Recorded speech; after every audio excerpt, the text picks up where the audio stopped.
Wait, si Rara mas naging OP pa matapos gawing dalawa na lang yung skills niya? At kapag mali yung combo mo, masasayang lang yung damage niya.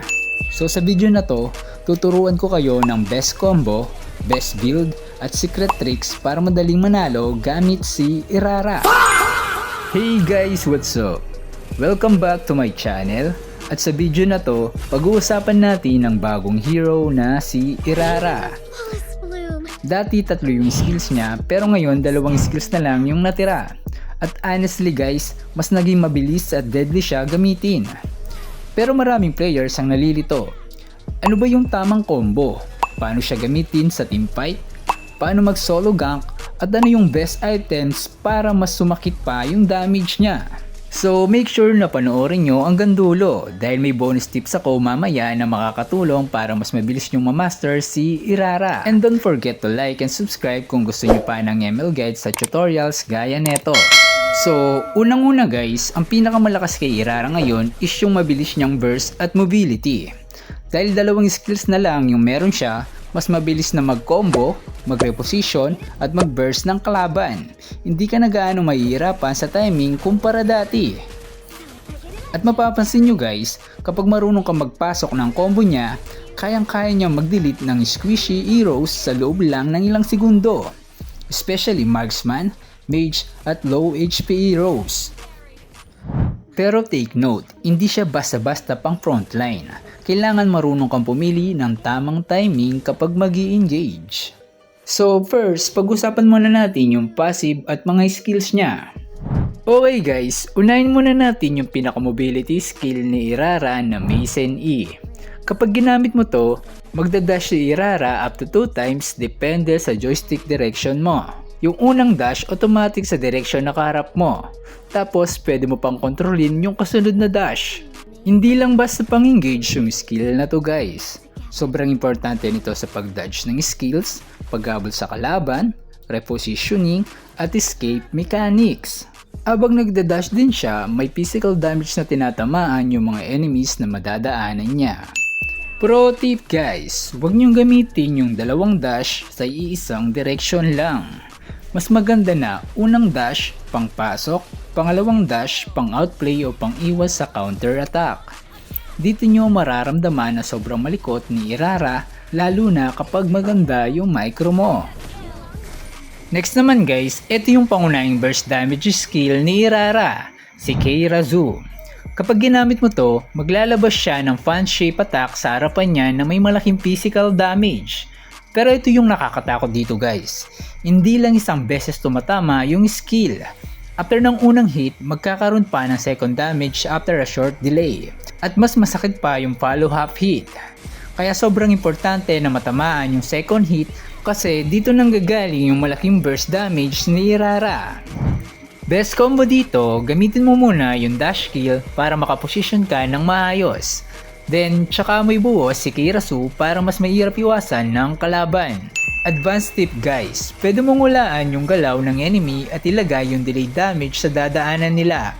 Kapag na-master mo yung prediction timing nito, sobrang sakit niya sa teamfight. Pero guys, hindi pa dyan natatapos.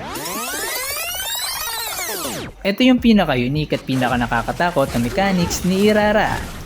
Mapapansin nyo na 2 lang talaga yung skills niya, yung Mazen E at Keirazu. Pero ang twist dito guys, pwede mong i-combine yung 2 skill para gumawa ng combo attack. Ang gagawin mo lang, idadrag mo yung isang skill papunta sa isa pang skill para makatrigger ng combo skill. So let's say yung Mazen E yung first skill at yung Keirazu yung second skill. Pag drinag mo yung first skill papunta sa second skill, magdadash si Irara at maglalabas ng apoy at kung sinong enemy heroes ang nasa range ng combo na yun, may i-stun ng ilang segundo at magdideal ng physical damage. Then vice versa, if yung second skill ang idadrag mo sa first skill, Irara become untargetable and immobilize for up to 1 second upon releasing and deal huge physical damage. Kaya hindi siya simpleng spam hero lang. Kailangan marunong ka mag-timing at combo management. Meron din siyang tinatawag na Crimson or Death Energy. Dalawa lang yung energy stack niya. At kada gagamit ka ng combo skill, nababawasan siya ng isang energy. Kapag naubos yung energy mo, kailangan mo muna maghintay bago ulit makapag-combo. At eto pa yung tricky part. Kapag gumagamit ka ng energy habang nagre-recover pa lang ito, mapuputol yung recovery process. Kaya kailangan smart ka sa paggamit ng combo at hindi puro bara-bara engage. Mas bagay siya sa fast rotations, poking, outplays, at teamfight pressure. Overall guys, mataas yung skill ceiling ni Irara. Pero kapag na-master mo yung combo mechanics niya, sobrang hirap niya uliin at kaya niyang mag-outplay ng buong clash. Ngayong alam na natin ang skills at passive ni Irara, dumako naman tayo sa mga combo na pwede niyong gamitin sa actual rank games. Combo number 1. Para sa unang combo natin, ito yung pinaka-effective para sa bush assassination, solo ganking, at chasing. Paano siya gawin? Magtago muna sa bush at hintayin ang tamang pagkakataon. Kapag nasa range na ang kalaban, gamitin agad ang first skill para makalapit. Pagkatapos, gamitin ang combo na first to second para may stun ang target. Habang di pa siya nakaka-react, gamitin agad ang combo na second to first para sa malaking burst damage. At kung sakaling buhay pa, gamitin ang second skill bilang finishing blow. Then kung may paparating naman na backup, pwede mong gamitin ang natitirang first skill para makatakas. Best targets: Marksman, Mage, at low HP Assassin. Dumako naman tayo sa combo number 2. Para naman sa pangalawang combo, ito yung madalas mong gagamitin sa teamfights and outplays. Gamitin muna ang first skill para makahanap ng magandang angle. Pagkatapos, gamitin agad ang combo na second to first para sa burst damage. Kung may natitira ka pang energy, ulitin ulit ang combo na second to first para sa pangalawang burst damage. Pagkatapos mong mailabas ang damage mo, huwag nang magtagal sa gitna ng clash. Gamitin agad ang first skill para mag-dash out at iwasan ang counter attack.